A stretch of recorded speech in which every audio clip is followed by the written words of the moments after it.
सुबह की हल्की रोशनी कमरे में फैल रही थी। अंजलि अपने बिस्तर के पास रखे छोटे से बैग में कपड़े सहेज रही थी। उसके हाथ काम में लगे थे, लेकिन मन कहीं और भटका हुआ था। बीते 2 साल उसकी जिंदगी से सुकून छिन चुके थे। वह दौर जब सब कुछ अचानक बिखर गया था, आज भी उसकी सोच का पीछा करता था। तब से हर नया दिन उसके लिए खुद को साबित करने की कोशिश बन गया था। आज भी वही बेचैनी उसके भीतर थी। आज वह एक नौकरी के लिए मिलने जा रही थी। दिल तेज धड़क रहा था, जैसे कोई अनजाना डर भीतर ही भीतर उसे जकड़े हुए था। अंजलि जानती थी कि अब इस घर में उसकी अहमियत कम होती जा रही है। यहाँ उसकी मौजूदगी को जरूरत नहीं बल्कि जिम्मेदारी समझा जाने लगा था। पिछली रात कहे गए शब्द अब भी उसके कानों में गूंज रहे थे। अगर यहाँ रहना है तो अपने पैरों पर खड़ा होना होगा। घर ऐसे नहीं चलता। ये बातें किसी ने गुस्से में नहीं बल्कि बेरुखी से कही थी, और शायद वही सबसे ज़्यादा चुभने वाली थी। अंजलि समझती थी कि उसका भाई भी हालात से दबा हुआ है। वह चाहकर भी उसका खुलकर साथ नहीं दे पाता। इसी एहसास ने उसे बाहर काम ढूंढने का फैसला करने पर मजबूर कर दिया था। अंजलि ने सादा सा दुपट्टा ओढ़ा और चेहरे पर हल्की सी मुस्कान लाने की कोशिश की। आईने में खुद को देखा तो आंखों में डर साफ झलक रहा था, लेकिन उसके पीछे एक उम्मीद भी थी। वह कमरे से बाहर निकली। आंगन में उसका भाई बैठा चाय पी रहा था। दुकान जाने की तैयारी में था। अंजलि धीरे से उसके पास गई और संकोच में बोली, भैया, आज मैं काम के सिलसिले में जा रही हूँ, बस दुआ कर देना। भाई ने उसकी ओर देखा, जैसे कुछ कहना चाहता हो, लेकिन शब्द गले में अटक गए। उसी पल रसोई से उसकी भाभी बाहर आई। अंजलि का दिल बैठ सा गया। वह जानती थी कि अब ताने सुनने पड़ेंगे। भाभी ने ठंडी आवाज में कहा, पहले भी ऐसी ही उम्मीद लेकर गई थी, नतीजा सबको याद है। ये बात अंजलि के लिए किसी चोट से कम नहीं थी। उसे लगा जैसे कोई उसे फिर उसी पुराने दर्द में धकेल रहा हो, जिससे वह बड़ी मुश्किल से बाहर निकलने की कोशिश कर रही थी। वह अतीत को भूलना चाहती थी, क्योंकि वहाँ उसके लिए सिर्फ टूटन थी। कई बार वह सफल भी हो जाती, लेकिन हर बार कोई ना कोई उसे पीछे खींच लेता। अंजलि कुछ नहीं बोली। उसकी आंखें भर आई। उसने एक बार फिर भाई की ओर देखा। शायद इस बार वह कुछ कहे, लेकिन भाई ने नजरें झुका ली। उस खामोशी ने अंजलि को अंदर तक खाली कर दिया। मैं चलती हूँ, उसने धीरे से कहा और बिना पीछे देखे घर से बाहर निकल गई। गली में कदम रखते ही ठंडी हवा ने उसके चेहरे को छू लिया। आंखों में बहते आंसू रोकना मुश्किल हो रहा था। वह चुपचाप आगे बढ़ती रही। रास्ते भर वही बातें उसके मन में घूमती रही। वही पुरानी यादें, वही अपमान जो खत्म होने का नाम नहीं ले रहा था। उसके दिल में बस एक उम्मीद थी कि अगर आज उसे काम मिल गया तो शायद हालात बदलने की शुरुआत हो सके। और वह यही चाहती कि कम से कम बाहर निकलकर उसे रोज रोज के तानों से थोड़ी राहत मिल सके। इसी उम्मीद के साथ वह उस दिन दफ्तर पहुंची थी। बड़ी सी इमारत के सामने खड़े होकर उसने खुद को संभाला। हाथ हल्के से कांप रहे थे। उसने चेहरे पर लगा मास्क ठीक किया और अंदर कदम रख दिए। अंदर का माहौल शांत था। रिसेप्शन पर बैठी महिला ने उसे ध्यान से देखा और नरम लहजे में पूछा, आप इंटरव्यू के लिए आई हैं? उसने सर हिलाया। महिला ने मुस्कुराकर कहा, कृपया वहीं बैठकर इंतजार कीजिए। वह पास की कुर्सी में बैठ गई। दिल की धड़कन तेज हो चुकी थी। चारों तरफ एक अजीब सी खामोशी थी। उसकी उंगलियां फाइल को कसकर पकड़े हुई थी। वह बार बार उसे अपने गले लगा रही थी, जैसे उसकी बेचैनी सबको दिखाई दे रही हो। कुछ देर बाद उसका नाम पुकारा गया। उसने जल्दी से सिर उठाया और भीतर की ओर बढ़ गई। एक स्टाफ मेंबर ने हल्के से इशारा उसे कमरे में जाने को कहा। उसने गहरी सांस ली और दरवाज़ा खोलकर अंदर चली गई। कमरा बड़ा और सादा था। सामने एक मेज थी, जिसके पीछे एक व्यक्ति बैठा हुआ था। वह किसी कागज में व्यस्त था और उसकी पीठ दरवाजे की ओर थी। उसके बैठने का अंदाज आत्मविश्वास से भरा हुआ लग रहा था। कमरे में घुसते ही उसे थोड़ी झिझक महसूस हुई। उसने चुपचाप आगे बढ़कर अपनी फाइल मेज पर रख दी और कुर्सी पर बैठ गई। उसकी नज़रें नीचे झुकी हुई थी। भीतर ही भीतर उसके मन में कई सवाल चल रहे थे। आप बैठिए, मैं अभी देखता हूँ, सामने बैठे व्यक्ति ने जल्द में कहा और फाइल उठाकर देखने लगा। वह जैसे जैसे पन्ने पलट रहा था, उसकी आंखों में ठहराव आने लगा। कुछ सेकंड के लिए वह वहीं रुक गया। उसके चेहरे पर हल्की सी गंभीरता छा गई, जैसे किसी पुरानी बात ने उसे छू लिया हो। उधर कुर्सी पर बैठी लड़की का दिल और तेज धड़कने लगा। उसे लगा शायद उसके कागजों में कोई कमी रह गई, या फिर वह इस माहौल के लिए ठीक नहीं। वह पहले भी कई जगह गई थी, लेकिन हर बार किसी न किसी वजह से उसे निराशा मिली थी। इसी कारण अब वह खुद को ज़्यादा साधारण तरीके से देखने लगी। अचानक उसे याद आया कि उसके सामने बैठे व्यक्ति को अभिवादन भी नहीं किया गया। घबराहट में उसने धीमी आवाज़ में कहा, गुड मॉर्निंग सर। उसकी आवाज़ में हल्की सी कपकपी साफ महसूस हो रही थी। सामने बैठे व्यक्ति ने फाइल से नज़रें हटाई, खुद को संभाला और औपचारिक स्वर में बोला, गुड मॉर्निंग। उसके लहजे में दूरी थी, जैसे वह अपने भावों को छुपाने की कोशिश कर रहा हो। कुछ पल की खामोशी के बाद उसने अगला सवाल किया, आपकी वैवाहिक स्थिति क्या है? यह सवाल सुनते ही उसका मन सिमट गया। उसने सिर झुकाए हुए शांत स्वर में जवाब दिया, मैं अविवाहित हूँ। अंजलि की बात सुनकर ऋतिक के चेहरे पर हल्की सी मुस्कान आ गई। उसने तुरंत खुद को संभाल लिया, लेकिन उसकी आंखों में आई चमक छुप नहीं सकी। वह फाइल के पन्ने पर लट रहा था, पर उसका मन कागजों में नहीं लग पा रहा था। सामने बैठी लड़की की झिझक, उसकी खामोशी और उसका सीधा स्वभाव उसे साफ महसूस हो रहा था। आपने हमारी कंपनी को क्यों चुना? ऋतिक ने पूछा। सवाल साधारण था, लेकिन आवाज़ में हल्की सी निजी दिलचस्पी झलक रही थी। अंजलि ने धीरे से जवाब दिया, मुझे लगता है कि यहाँ काम करके मैं काबिलियत को और बेहतर बना सकती हूँ। मुझे इस नौकरी की सच में ज़रूरत है और मैं पूरी मेहनत से काम करूँगी। ऋतिक की आंखों में कुछ समझने की कोशिश कर रहा था। चेहरे पर लगा मास्क उसकी पहचान छुपा रहा था, लेकिन उसकी आंखें साफ और सच्ची लग रही थी। मन ही मन ऋतिक चाहता था कि वह मास्क हटाए, मगर उसने अपनी सोच को बाहर आने नहीं दिया। कुछ पल कमरे में सन्नाटा छा गया। फिर ऋतिक ने कहा, हम आपसे संपर्क करेंगे। आपकी पढ़ाई और जानकारी अच्छी है, लेकिन अभी तुरंत फैसला नहीं लिया जा सकता। और भी उम्मीदवार हैं। अंजलि ने हल्के से सिर हिलाया। Thank you sir. ये कहकर वह दरवाजे की ओर बढ़ गई। कमरे से बाहर निकलते समय उसके दिल में अजीब सा सुकून था, जैसे उसने कोई बड़ी जिम्मेदारी निभा ली हो। लेकिन साथ ही साथ मन में डर भी था कि पता नहीं उसे ये नौकरी मिलेगी या नहीं। उसे जरा भी अंदाज़ा नहीं था कि आगे उसकी ज़िंदगी किस मोड़ पर जाने वाली है। घर पहुंचते ही उसका मन फिर से बेचैन हो गया। दिल तेज धड़क रहा था और दिमाग में कई बातें चल रही थी। थोड़ी देर आराम करने के लिए वह लेट गई, लेकिन बेचैनी कम नहीं हुई। जब मन शांत नहीं हुआ तो वह रसोई में चली गई और बर्तन धोने लगी। तभी उसकी भाभी वहां आ गई। चेहरे पर तंज भरी मुस्कान थी। तो बताओ, इंटरव्यू कैसा रहा? इस बार कोई नया ड्रामा तो नहीं हुआ? अंजलि ने सिर झुकाए बर्तन धोते रहना ही ठीक समझा। दिल के अंदर दर्द उठने लगा। भाभी ने आगे कहा, 2 साल पहले भी तुमने ऐसे ही बड़े बड़े सपने देखे थे।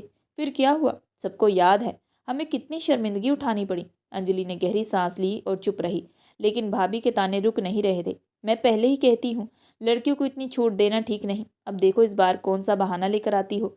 अंजलि ने मन ही मन खुद को संभालते हुए धीरे से कहा, भाभी, भगवान जो करेगा अच्छा ही करेगा। भगवान भी उन्हीं की मदद करता है जो खुद कुछ करते हैं। तुम तो बस सपनों में ही रहती हो। अंजलि की आंखें भर आई, लेकिन उसने खुद को रोने से रोक लिया। जल्दी जल्दी बर्तन धोकर वह बाहर निकलने लगी। तभी भाभी ने रास्ता फिर से रोक लिया। ध्यान से सुन लो, अगर इस बार भी कुछ उल्टा सीधा हुआ तो इस घर में तुम्हारे लिए जगह नहीं है। अपना इंतजाम कहीं और फिर कर लेना। अंजलि ने सिर झुकाकर हामी भरी और चुपचाप अपने कमरे में चली गई। दरवाज़ा बंद करते उसके आंसू बहने लगे। दर्द बहुत था, लेकिन दिल में एक उम्मीद भी थी कि वह हालातों से हार नहीं मानेगी। वह घुटनों में सिर दिए रो रही थी कि अचानक उसका मोबाइल बज उठा। उसने स्क्रीन देखी, एक अनजान नंबर था। थोड़ी हिचक के बाद उसने कॉल उठा ली। फ़ोन दूसरी तरफ से कंपनी का था। उसे नौकरी के लिए चुन लिया गया है। कुछ पल तक उसे यकीन नहीं हुआ।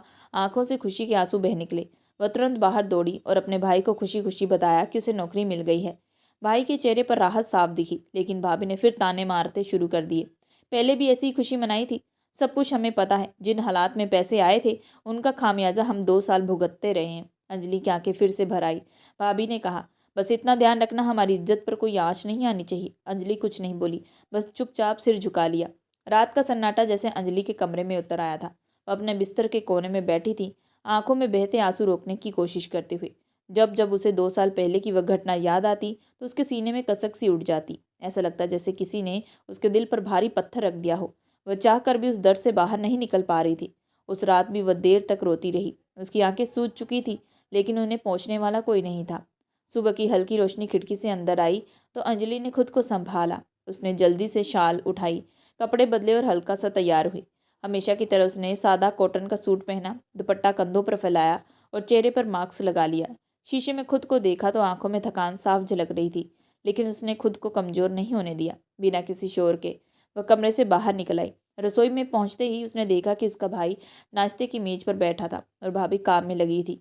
अंजलि ने धीमी आवाज़ में कहा, भैया मैं जा रही हूँ, आज लौटने में देर हो सकती है। उसकी आवाज़ हमेशा की तरह सीधी और साफ थी।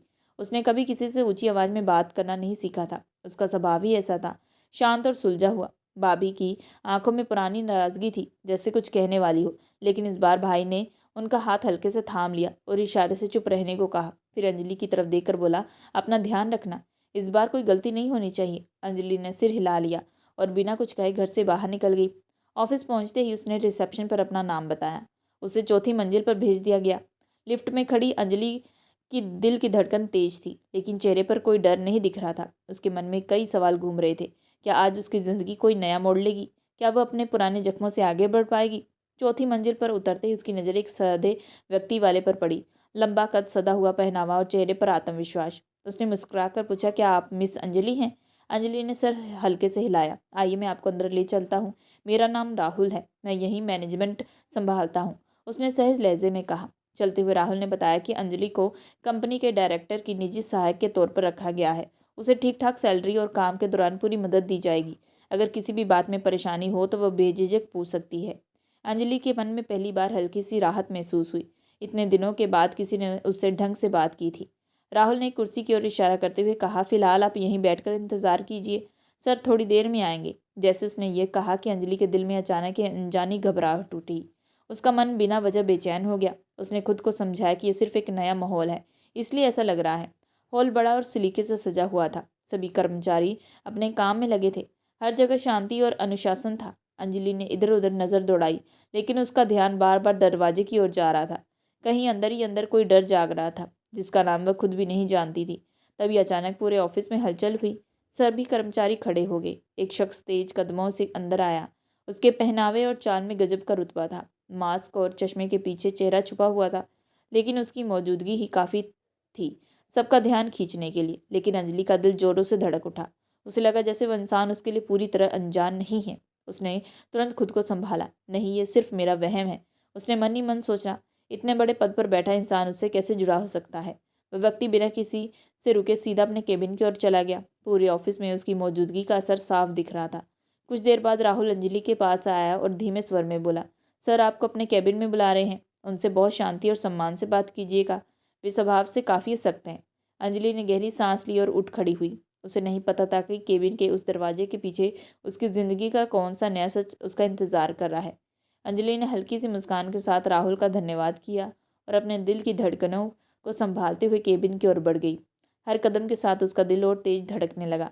हाथ ठंडे पड़ रहे थे और माथे पर पसीने हल्की बूंदें दिखने लगी। उसने खुद को हिम्मत दी और दरवाजे पर धीरे से दस्तक दी। अंदर से तुरंत आने की आवाज़ आई। अंजलि ने मन ही मन भगवान का नाम लिया और केबिन की ओर कदम रखा। लेकिन सामने का दृश्य देखकर वह जैसे पत्थर की मूर्ति बन गई थी। एक पल के लिए उसे लगा जैसे उसके पैरों के नीचे ज़मीन खिसक गई हो। उसका चेहरा सफ़ेद पड़ गया और आंखों में डर साफ झलकने लगा। सामने बैठा इंसान कोई और नहीं बल्कि वही था जिसे वह 2 साल पहले अपनी ज़िंदगी में से मिटाने की कोशिश कर चुकी थी, ऋतिक। उसकी आंखों के सामने पुराने जख्म एक बार ताज़ा हो गए। वो यादें, वो दर्द, वो रातें, सब एक साथ लौट आए। उसका दिल जोरों से धड़क रहा था। सांस लेना तक मुश्किल लग रहा था, लेकिन वह जानती थी कि इस वक्त उसे टूटना नहीं है। किसी तरह उसने खुद को संभाले रखा। ऋतिक ने कुर्सी पर बैठे सिर उठाया, अंजलि की ओर देखा। उसकी आंखों में हैरानी थी, लेकिन वह जल्द ही खुद को संभाल चुका था। वह समझ गया था कि अंजलि उसे पहचान चुकी है। आखिर वह उसे कैसे भूल सकती थी। वह अतीत दोनों की ज़िंदगी में आज भी जिंदा था। अंजलि समझ नहीं पा रही थी कि क्या कहे, क्या करे। वही ऋतिक ने बेहद ठंडे और पेशेवरे लहजे में कहा, दरवाजे पर खड़े रहने के लिए नहीं कहा है, अंदर आइए और बैठिए, मुझे आपसे कुछ बात करनी है। उसका स्वर इतना सख्त था कि अंजलि एक पल के लिए डर गई। उसके हाथ हल्के से काँप रहे थे, लेकिन उसने खुद को संभाला और धीरे धीरे सामने रखी कुर्सी पर बैठ गई। उसके मन हजारों सवाल चल रहे थे, लेकिन वह चुप रही। ऋतिक ने फाइल पलटी और फिर उसकी ओर देखकर पूछा, क्या आपको यहाँ काम करने में कोई परेशानी महसूस हो रही है। अंजलि ने नज़र झुकाते हुए धीमी आवाज़ में कहा, नहीं सर, कोई परेशानी नहीं है। उसका मन तो यही कर रहा था कि वह उसी पल उठकर वहाँ से चली जाए, लेकिन हकीकत उससे कहीं ज़्यादा कठोर थी। वह जानती थी कि यह नौकरी छोड़ने का मतलब होगा फिर से वही ताने, वही बोझ बनने का एहसास। वह ये जोखिम नहीं उठा सकती थी। ऋतिक ने उसकी बात सुनकर सिर हिलाया और औपचारिक लहजे में बोला, यहाँ काम के नियम काफ़ी सख्त हैं, लेकिन आपको धीरे धीरे सब समझ में आ जाएगा। उम्मीद है आप अपने काम को अच्छी तरह निभाएंगी। अंजलि ने फिर से सर हिलाया। उसके दिल में अजीब सी उथल पुथल मची हुई थी। उसे एहसास था कि यह मुलाकात सिर्फ शुरुआत है, आगे उसकी ज़िंदगी में बहुत कुछ बदलने वाला है। जब वह केबिन से बाहर निकली तो उसका कदम डगमगा रहे थे। वह अपनी सीट पर बैठने की कोशिश करने लगी, लेकिन उसका ध्यान काम में नहीं लग रहा था। सामने सब कुछ धुंधला दिखने लगा। वह अनजाने में 2 साल पीछे चली गई। वह रात उसकी आंखों के सामने किसी डरावने सपने से कम नहीं था। रात के करीब 10 बजे थे। अंजलि अपने कमरे में बैठी किताब पढ़ रही थी। अचानक उसे किसी की कराहती सुनाई दी। उसके होठों में घबराहट में बस एक शब्द निकला, पापा।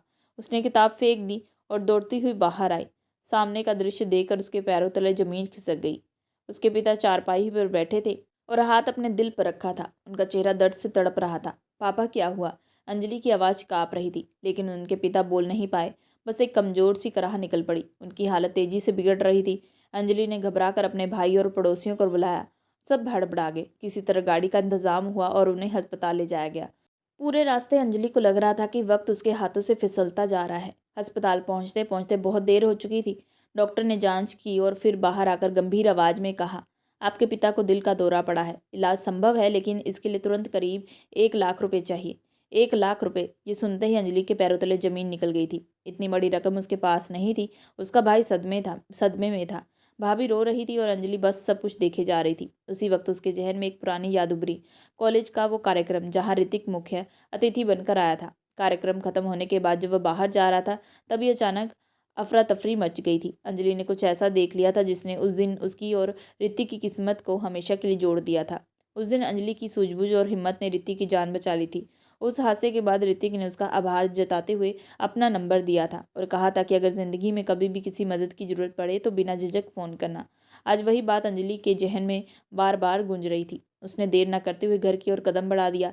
दिल में उम्मीद की एक छोटी सी लो जल उठी, लेकिन उसके साथ डर भी था। रात के 12 बज चुके थे। सड़कें सुनसान थी पर अंजलि के कदम रुकने का नाम नहीं ले रहे थे। घर पहुंचते ही उसने जल्दी जल्दी अपना फ़ोन निकाला और कांपते हाथों से उस नंबर को खोजने लगी। कई बार उंगलियां फिसल गई लेकिन आखिरकार नंबर मिल गया। उसने गहरी सांस ली और कॉल लगा दी। पहले ही घंटी में कॉल उठा ली गई। कौन बोल रहा है? दूसरी तरफ से एक गंभीर आवाज़ आई। अंजलि की आवाज़ हल्की काँप गई लेकिन उसने खुद को संभाला। आपको शायद मैं याद ना, कॉलेज के उस कार्यक्रम में जब आप मुश्किल में थे। कुछ पल की खामोशी छा गई, फिर ऋतिक की आवाज़ थोड़ी नरम हुई। हाँ हाँ, अब याद आया, बताएं सब ठीक तो है? अंजलि की आंखों में आंसू झलक पड़े। मेरा नाम अंजलि है। मेरे पापा की तबीयत बहुत ख़राब है। उन्हें दिल का दौरा पड़ा है। अस्पताल वालों ने कहा है कि इलाज के लिए तुरंत पैसे जमा करने होंगे, लेकिन हमारे पास इतनी बड़ी रकम नहीं है। क्या आप मेरी मदद कर सकते हैं? मैं एक पैसा आपका लुटा दूंगी। बस अभी पापा की जान बचानी है। फ़ोन के उस पार कुछ देर सन्नाटा रहा। वह चुप्पी अंजलि के दिल को और भारी कर रही थी। फिर ऋतिक की आवाज़ आई। मैं अपनी गाड़ी आपके पास भेज रहा हूँ। आप मेरे घर आ जाइए, वहीं बैठकर बात करेंगे। अगर आप मेरी एक बात मान ले तो मैं आपकी पूरी मदद करूँगा। उसकी बातों में कुछ अजीब सा था, लेकिन उस वक्त अंजलि के पास सोचने का समय नहीं था। उसने कॉल बंद कर दी और भगवान से बस यही दुआ की कि उसका फैसला गलत ना निकले। अस्पताल में उसने सबको बताया कि वह पैसों का इंतजाम करने जा रही है और जल्दी लौटेगी। फिर भारी मन से बाहर निकली। कुछ ही देर में एक गाड़ी उसके घर के सामने आकर रुकी। इंजन की आवाज़ सुनते उसका दिल जोरों से धड़कने लगा। अंजलि ने दरवाज़ा खोला और गाड़ी में बैठ गई। रास्ते भर खिड़की से बाहर देखती हुए उसे सब कुछ धुंधला लग रहा था, जैसे ज़िंदगी किसी अनजान मोड़ पर ले जा रही हो। थोड़ी देर में गाड़ी एक बड़े से मकान के सामने रुकी। वह कोई साधारण घर नहीं था, बल्कि एक आलीशान हवेली जैसी जगह थी। चारों तरफ रोशनी, फव्वारे और ऊंची दीवारें थी। अंजलि के मन में बस एक ही बात थी, इस इंसान के लिए शायद पैसे मायने नहीं रखते। काश ये मेरे पापा की जान बचा ले। कांपते कदमों से वह अंदर गई। बड़ा सा हॉल, सन्नाटा और हल्की रोशनी। वहीं सामने ऋतिक खड़ा था। उसके चेहरे पर अजीब सी शांति थी। आइए बैठिए, उसने नरमी से कहा। अंजलि चुपचाप बैठ गई। धन्यवाद, वह धीमे स्वर में बोली। ऋतिक ने उसकी ओर ध्यान से देखा। तो बताएं, आपको मुझसे क्या मदद चाहिए? सर, मैंने फ़ोन पर बताया था ना, मेरे पापा अस्पताल में हैं और मुझे तुरंत पैसों की ज़रूरत है। अंजलि ने कांपती आवाज़ में कहा। वह अपनी बात पूरी भी नहीं कर पाई कि ऋतिक ने हाथ उठाकर उसे रोक दिया। आप जितने पैसे चाहें मैं देने को तैयार हूँ। आपके पापा के इलाज का पूरा खर्चा मैं उठाऊंगा, लेकिन इसके बदले मुझे भी आपसे एक शर्त माननी होगी। अंजलि चौंक गई। उसने घबरा कर उसकी ओर देखा। जी, मैं आपकी बात मानने को तैयार हूँ। ऋतिक ने जो आगे कहा उसे सुनकर अंजलि की सांसें थम सी गई। वह वही सुन रह गई। उसके चेहरे का रंग उड़ गया। ऋतिक ने बातों को घुमा फिरा कर नहीं कहा। उसने बहुत साफ और सीधे शब्दों में अपनी शर्त रखी। अंजलि उसकी बात सुनकर सुन रह गई। वह जिस उम्मीद के साथ यहाँ आई थी, वैसी उम्मीद उसने सपने में भी नहीं की थी। उसकी आंखों में हैरानी और डर दोनों साफ दिख रहे थे। आप कैसी बात कर रहे हैं सर? अंजलि की आवाज़ काँप गई। मैं मदद मांगने आई हूँ, और आप? उसकी बात पूरी होने से पहले ऋतिक ने उसे रोक दिया। उसके चेहरे पर अजीब सी शांति थी, जैसे वह पहले से ही इस पल के लिए तैयार हो। मैं जानता हूँ कि आप बहुत मजबूर हैं, उसने धीमे लेकिन ठंडे लहजे में कहा, और यह सिर्फ एक प्रस्ताव है। आप सोचकर फैसला कर सकती हैं। मैं आपसे कोई गलत या गंदा रिश्ता नहीं चाहता। अगर चाहता तो बिना किसी नाम के आपसे बहुत कुछ ले सकता था, लेकिन मैं ऐसे नहीं कर रहा। अंजलि की सांसें तेज हो गई। मैं आपसे शादी की बात कर रहा हूँ, ऋतिक ने आगे कहा, लेकिन ये शादी हमेशा के लिए नहीं होगी। मुझे सिर्फ शादी का कागज़ चाहिए। 6 महीने बाद मैं आपको खुद तलाक दे दूंगा। आप पूरी तरह आज़ाद हो जाएंगी। जिसे चाहे उससे शादी कर सकती हैं। आप कह सकती हैं कि आपकी मजबूरी का फ़ायदा उठा रहा हूँ, लेकिन सच यह है कि हम दोनों ही मजबूर हैं। कमरे में घना सन्नाटा छा गया। अंजलि का दिमाग सुन्न हो चुका था। दिल जोर जोर से धड़क रहा था। वह समझ नहीं पा रही थी कि क्या सोचे क्या कहे। उसकी मुठ्ठियाँ भींच गई। मन चीख रहा था कि ये गलत है, लेकिन हालात उसे घुटनों पर ला चुके थे। काफ़ी देर बाद उसने कांपते हाथों से अपने भाई को फ़ोन किया। हर रिंग के साथ उसका दिल और तेज धड़कने लगा। फ़ोन उठते ही उसने पूरी बात भाई को बता दी। दूसरी तरफ कुछ देर की खामोशी रही। फिर भाई की भारी आवाज़ आई। अंजलि, हमें इस वक्त पैसों की बहुत ज़रूरत है। पापा की जान सबसे ज़्यादा ज़रूरी है। ये फैसला आसान नहीं है, लेकिन हमारे पास कोई और रास्ता भी नहीं है। 6 महीने बाद सब खत्म हो जाएगा, तुम फिर से आज़ाद हो जाओगी। भाई की बात सुनकर अंजलि की आंखों में आंसू आ गए, लेकिन वह जानती थी कि यह बोझ उसे ही उठाना होगा। फ़ोन बंद करने के बाद उसने धीरे से ऋतिक की ओर देखा। उसकी आंखों में अजीब सी चमक थी। अंजलि ने सिर झुका लिया और बहुत धीमी आवाज़ में कहा कि ठीक है, मैं शादी के लिए तैयार हूँ।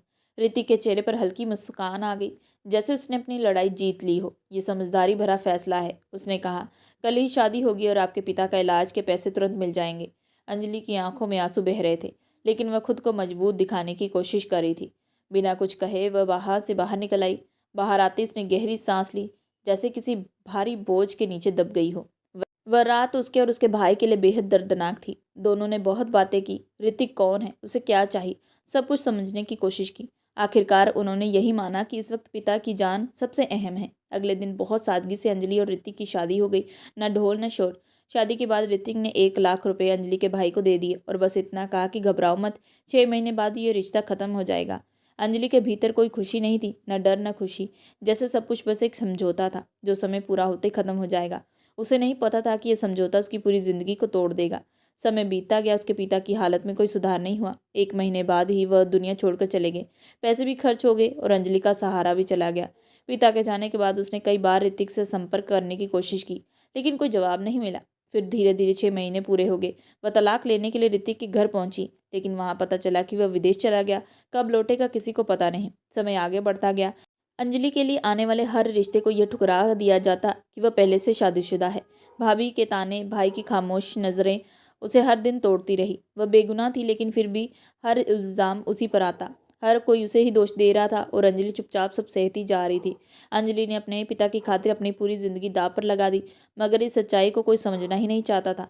सबको लगता था कि उसने जो किया है वह उसकी अपनी मर्जी थी। आज पूरे 2 साल बाद जब उसने अपनी आंखों से ऋतिक को सामने देखा तो उसका चेहरा एकदम से खाली हो गया, जैसे कोई एहसास ही ना बचा हो। वह उसी पल इस नौकरी को छोड़ देना चाहती थी, क्योंकि वह उस इंसान की परछाई से भी दूर रहना चाहती थी। लेकिन किस्मत ने उसके लिए कुछ और ही रास्ता चुन रखा था। शायद ऊपर वाले को अभी उसकी परीक्षा खत्म नहीं करनी थी। दिन बीतते जा रहे थे। अंजलि ने बीते वक्त की कड़वी यादों को दिल के किसी कोने में दबाने की कोशिश की और उस फाइल पर ध्यान लगाने लगी जो उसे दी गई थी, मगर उसका मन बार बार भटक जाता। उसे बार बार ऐसा महसूस होता जैसे कोई उसे देख रहा हो। उस नज़रों की जलन पर वह पहचान गई थी, वह कोई और नहीं बल्कि ऋतिक था।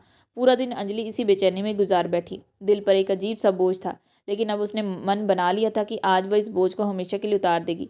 वह ऋतिक से तलाक मांगकर इस रिश्ते को हमेशा के लिए ख़त्म कर देगी, जो 2 साल से उसके पैरों में जंजीर बना हुआ था। जब उसे उसकी सबसे ज़्यादा ज़रूरत थी, तब ऋतिक कहीं गायब था। अब इस रिश्ते को ढोने का कोई मतलब नहीं था। जैसे ही ऑफिस का समय खत्म हुआ, लोग अपने अपने घर जाने लगे।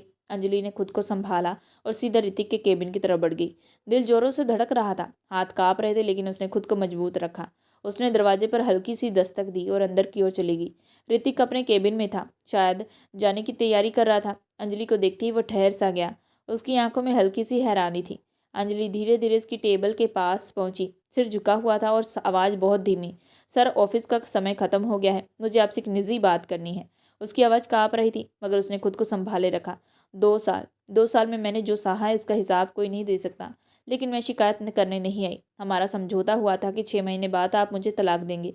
फिर आप अचानक कहाँ चले गए, किसी को कुछ पता नहीं। मैं कई बार आपके घर गई, लेकिन हर बार यही कहा गया कि आप बाहर चले गए हैं। उसकी आवाज़ में गहरी टूटन थी। मैं आपसे हाथ जोड़कर गुजारिश करती हूँ कि मुझे तलाक दे दीजिए, ताकि मैं अपनी ज़िंदगी दोबारा जी सकूँ। ये कहते कहते उसकी आंखों से आंसू बहने लगे। वो अंदर से पूरी तरह टूट चुकी थी। ऋतिक के चेहरे पर कोई भाव के साथ उभरे। उसने अंजलि को पहली बार इंटरव्यू के दिन देखा, तभी वो उसे देखता रह गया था। 2 सालों में अंजलि ने खुद को बहुत बदल लिया था। आज उसे देखकर ऋतिक को एहसास हुआ कि उसकी पत्नी कितनी सादगी भरी और खूबसूरत है। ऋतिक हल्के से मुस्कुराया और बोला, तो बदले में मुझे क्या मिलेगा? उसकी आवाज़ ठंडी थी। चलो, मैं तुम्हें तलाक दे देता हूँ, लेकिन मुझे भी तो कुछ चाहिए। बस एक रात, उसके बाद तुम्हें आज़ादी मिल जाएगी।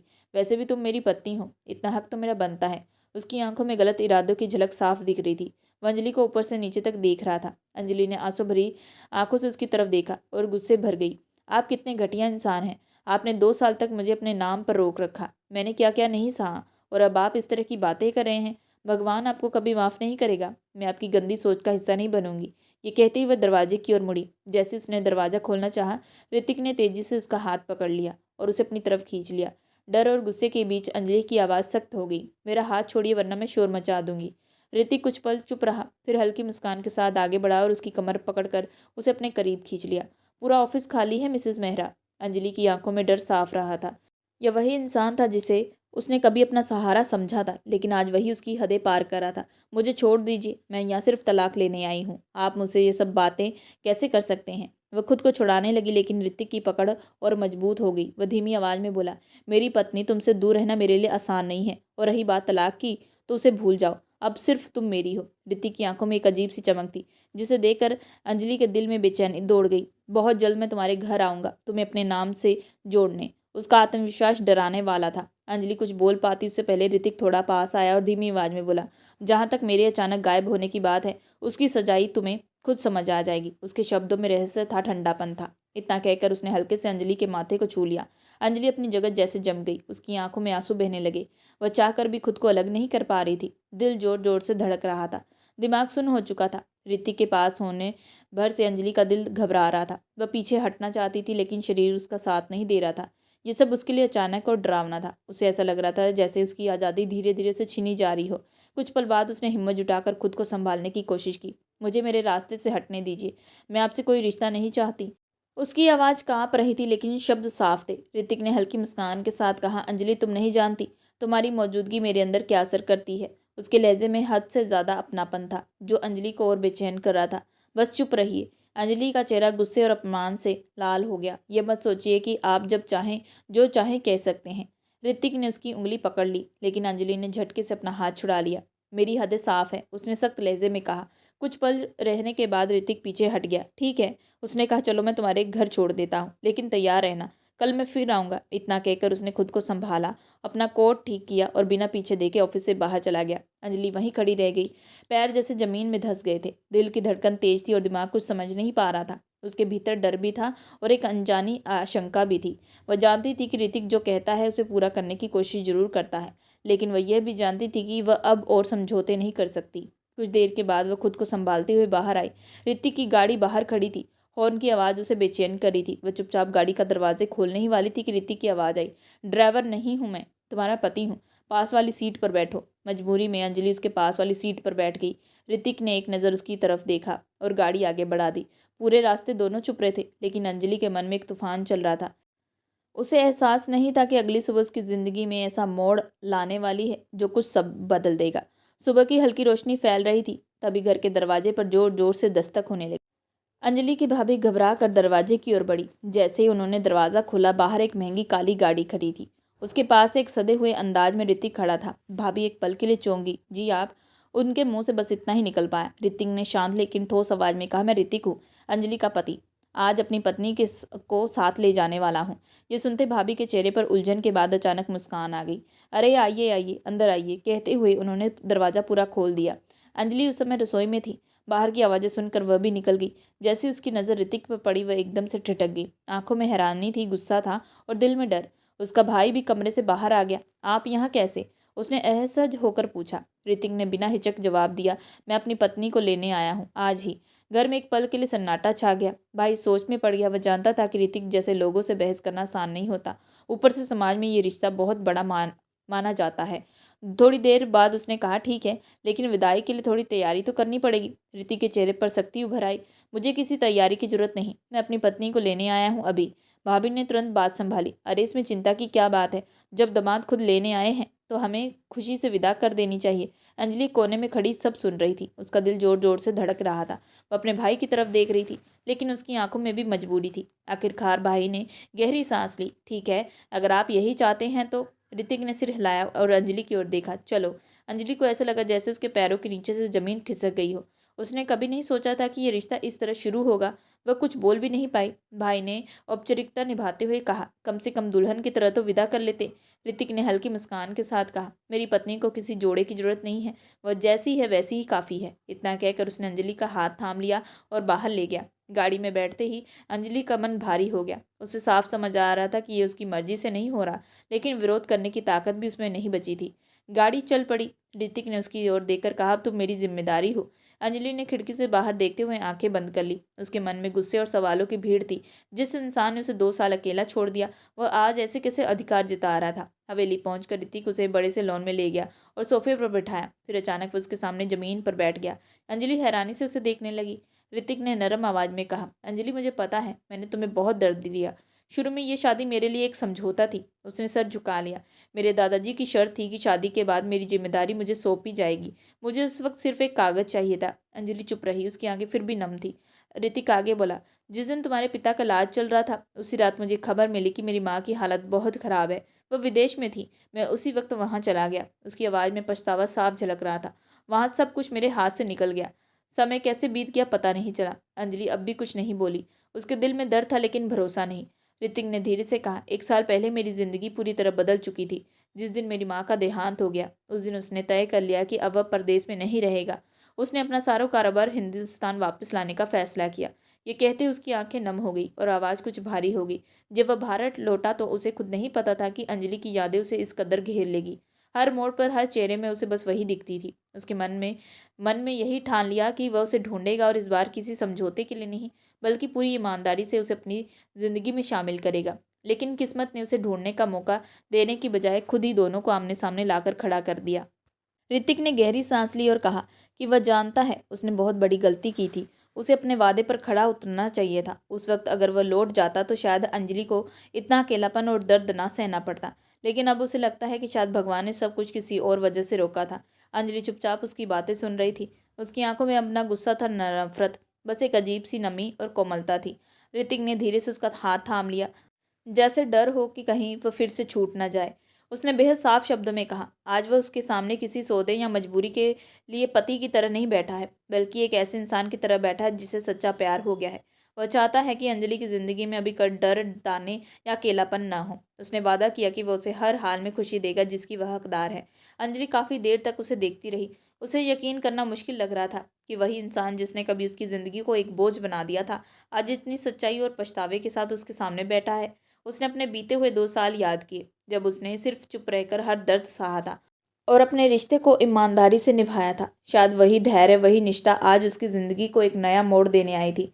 अंजलि ने हल्के से सिर हिला दिया। ये कोई बड़ा ऐलान नहीं था, बस एक छोटा सा इशारा था कि वह बीते हुए कल को पीछे छोड़कर आगे बढ़ने के लिए तैयार है। ऋतिक की आंखों में सुकून उतर आया। उसने उसके हाथ को एक कस कर थाम लिया। उस पल दोनों को एहसास हुआ कि ज़िंदगी हमेशा परफेक्ट शुरुआत नहीं देती, लेकिन अगर नीयत साफ हो तो दिल में सच्चाई हो तो टूटी हुई चीज़ें भी फिर से जुड़ सकती हैं। प्यार और माफ़ी जब साथ चले तो सबसे गहरे जख्म भी भर जाते हैं और कभी कभी ज़िंदगी का दूसरा मौका भी सबसे खूबसूरत कहानी बन जाता है। दोस्तों, मैं आशा करती हूँ कि आप लोगों को ये कहानी पसंद आई होगी। अगर आप लोगों को ये कहानी पसंद आई है तो प्लीज़ हमारे चैनल को लाइक और सब्सक्राइब ज़रूर करें एंड बेल आइकन का बटन ज़रूर दबाएँ।